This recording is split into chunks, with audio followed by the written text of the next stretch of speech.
Hi viewers, welcome back to the CNC Auctioneers YouTube channel. So today we are going to do a very brief little run through of some German World War II dress daggers that we have got coming up for auction. Now most of these, in fact all of these I believe, are all formed part of the Late Wil Martin collection, which we are selling in this auction and also in our September timed auction and October auction. So do look out for future auctions as well. We've got a lot of German daggers and dagger accoutrements and accessories coming up for sale with us these next few months.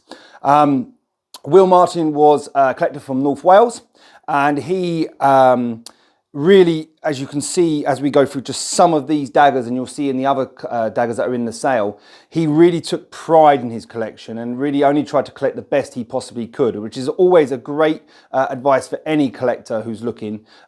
It's not about quantity, it's about quality. So if you can buy the best you can afford, that's always going to stand you in good stead. So these are the selection of daggers that we've picked out, which are going in the July auction. The July auction is already live, so you'll be able to see it online.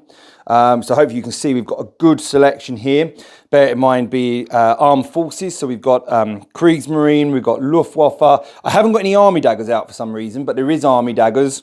And then obviously you've got all the other organisations. So we've got SA, we've got NSKK, we've got Government Official, Land Customs, RAD, RLB, SS, Hitler Youth. So yeah, a real good selection. So let's dig down and we'll start having a look at some of these daggers for you in a little bit more depth. What I'm going to do is I'm going to start with this one. So this is, as most of you will be able to see, is a standard SA dress dagger. But what is really nice, this is super condition. Hopefully you can pick it up from the video, but the dagger's got all the cross graining on the blade and is real just super condition. Unusual maker as well. Again, I'll try and turn it around so hopefully you can see the maker. We've got the Adolf Volker, and it's just really nice example. It's fitted in this obviously later collector's display box, but again here the dagger scabbard.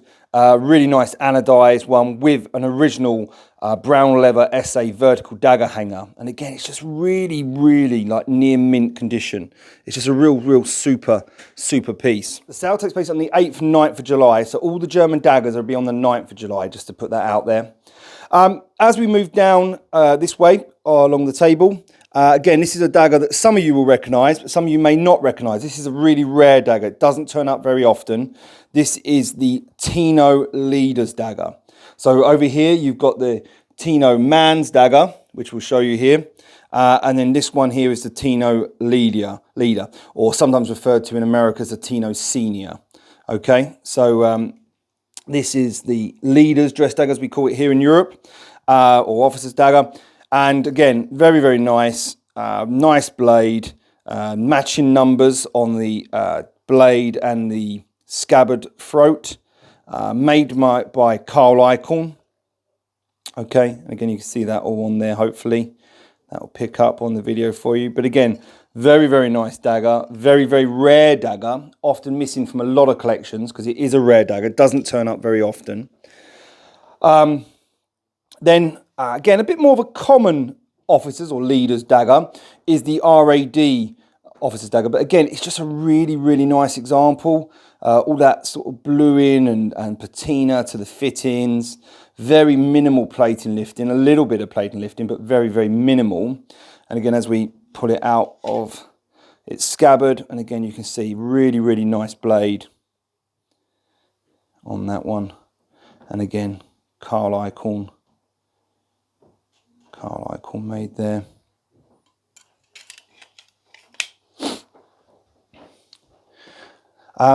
Land Customs dagger, again, a rare dagger, but it does turn up. But again, it's just a nice example. Very similar in design, most you will notice, to the Army, but just with the up-winged crossguard for the Land Customs, and obviously the different green leather and the green leather scabbards and different scabbard mounts. But again, generally a nice example with the original knot always tied on there. So good untouched piece. Now move down to, again, another one of the rarer daggers in the sale. This is the RLB leader, first model. Now the difference between the first and the second model is very simple. It's just the emblem on the grip and the scabbard is different. So the emblem obviously has the RLB, whereas the later example, the second pattern, has the enameled swastika there as opposed to the first pattern RLB insignia. Again, pretty good condition blade, as you see it there. Maker's trademark to the reverse. But again, it's just a very, very nice example, and it's not a dagger that turns up that often. So if you need one of those, check it out. I'll come back to that side in a minute. I'm just going to show you a few more here. So again, as we get to the rarer daggers, we've got a government official's dress dagger. Here you see again, very nice untouched example. This example's got the high winged crossguard, or the high formed crossguard, mother of pearl grip, original screw to the top.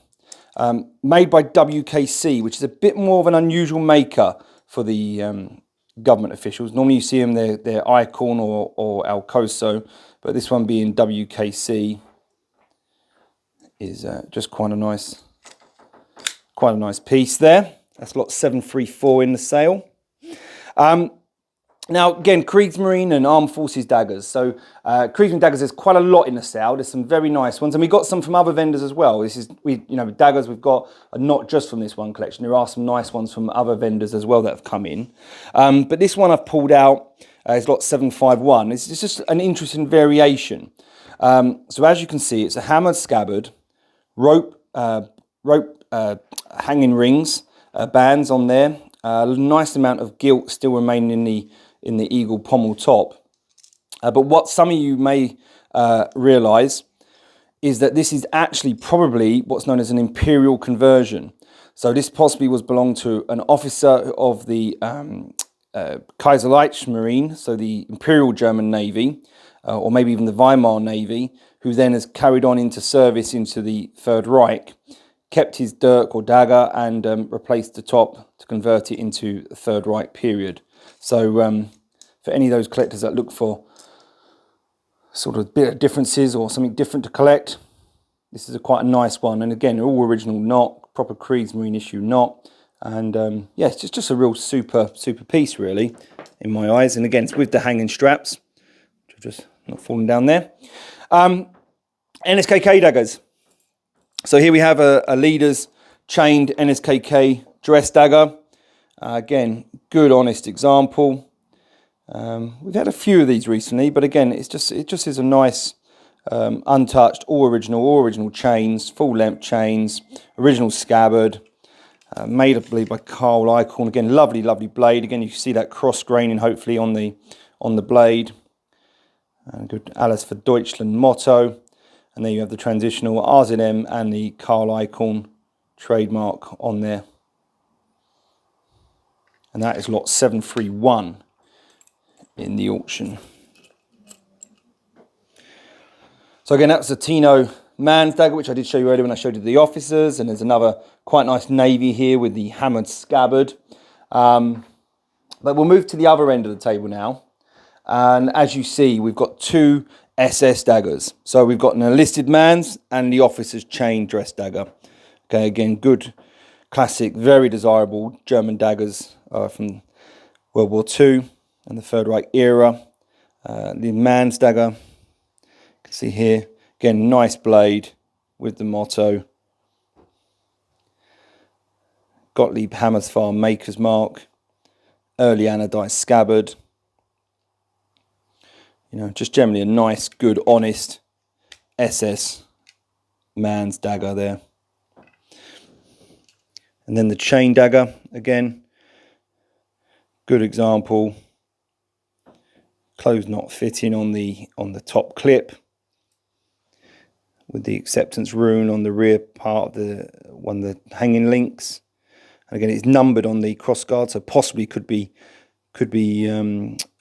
researched and checked out who the original owner of this dagger was. I think there is abilities to do that. Generally good blade, not mint, but generally pretty good. A little bit of staining and wear, but generally speaking, it's still a good one. And as most of you will know, look, no maker on the back of the blade, which is correct for SS officers' dress daggers. Now, one of my favourite daggers in this sale is this piece. So some of you might be thinking, oh, it's just a standard police bayonet. What's he interested for? But it's not. What it is, it's the real early SS police bayonet, okay, which has been converted from a World War I German Mauser bayonet. And as you can see, it's finally chased engraved with these oak leaf pattern on the top pommel. The grips, the stag grips have been increased to take away from the original grips. And then obviously the police eagle's been mounted into the centre. And again, you've got that same chased engraving on the crossguard. Lovely original SS Portapee. There you can see with the black felt inner part and housed in its blued scabbard. The blade is just a standard German bayonet blade. Again, as you can see there, and hopefully you might be able to pick up on the pictures, but it's got the imperial acceptance marks and 16 above the below the W rather for 1916. These really don't turn up that often, so they're quite scarce to find compared to the normal police bayonet. So any police collectors or even SS collectors out there, check this one out. I think you'll really like this one. Going forward, hit youth daggers. Now there's a number of these in the auction. I've just picked out two here. This one's a bit more unusual. It's got the painted diamond. Grip slightly different. Also with the painted Hit the Youth badge on the scabbard there. Let's have a look at the blades. I can't remember if these are. So just a good honest blade. Really hard to get these in mint condition Hit the Youth boys daggers. Almost impossible nowadays, just because they were just so used afterwards and so desirable. So desirable with sort of Allied soldiers to bring back as souvenirs. I think the Hit the Youth, because it's the boys movement, really caught the imagination of a lot of people. So they're very, very popular dress daggers. And then the last two daggers we've got here on the table, again, it's a Luftwaffe second pattern officer's dress dagger. Again, nice orange grip. Still got some of the remains of the gilt to the swastika, which is always nice to see. And then we got this one, which some of you will think, oh, it's an army dagger. Not quite. This is the first model Railways dagger. Very similar in design to the German army dagger. Only ever made by Robert Class. And as you can see, it's got the correct asterisk on the Class scabbard rings. And also the original slightly longer black grip. And it has the correct small type Robert Class maker's trademark, which is what you should find on these first pattern Railways daggers. So again, nice, good, nice example. So that's just a very, very short run through of some of these daggers that we've got coming up in the sale. If you want more information or you want to see more of the collection, go online. You'll be able to see the catalogue. Like I say, these will all be coming up on the 9th of July. It's a 2-day sale, 8th and 9th. Take a look. We've got these. We've got loads more. All the items are catalogued fully, described, priced, estimate, guided, etc. So yeah, have a look. I hope you've liked this video. Please do like and subscribe to see more videos from C&T Auctioneers. And have a great day.